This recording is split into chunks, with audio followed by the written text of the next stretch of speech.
Hi there, Tad Hargrave from Marketing for Hippies, and today's video is about why I don't use the word tribe in my marketing. So I see this a lot online, your vibe attracts your tribe, and people talking about building tribes online and even promote their programs as such.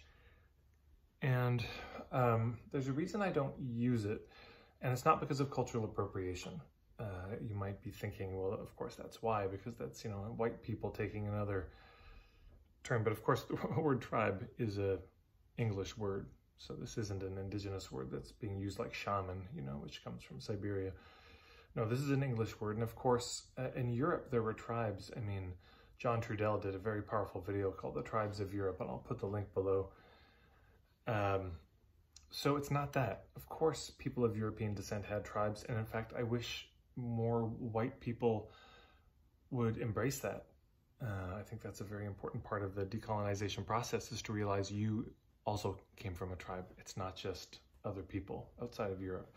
So it's not that. It's that the word tribe, even community, it's just not what's happening online.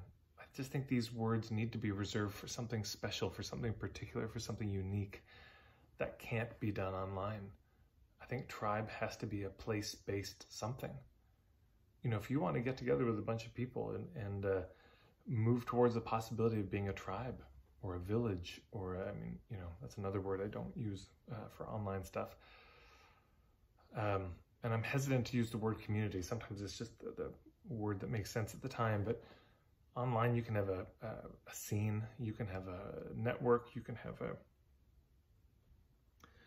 I suppose we could make a distinction between a community of affinity and a community of geography. I think that's probably a fair distinction to make.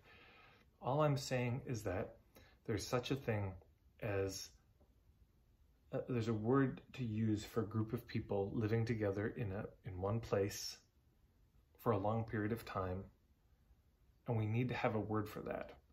And then there's a word of a bunch of people who are paying money to be in a course, or who've joined a Facebook group for free, who've never met. And to me, to use the same word for those two things, it just confuses the issue. And then it makes these words like tribe that are very meaningful, less meaningful.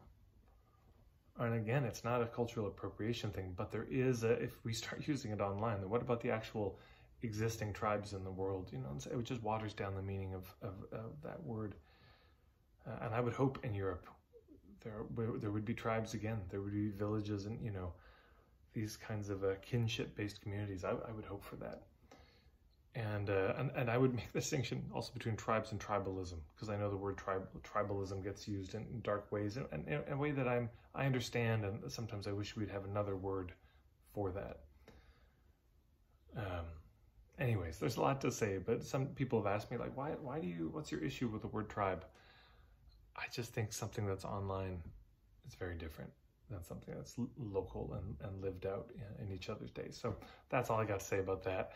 I'd be very curious about your thoughts on this and what words you use to describe the groups of people you get together online. You can leave that in the comments below. If you like this video, please share it with your friends. It helps a lot. You can subscribe, the little red button, click the bell icon. You can find me on Facebook. I got a website, marketingforhippies.com, and email list, all those things. So anyways, thanks so much.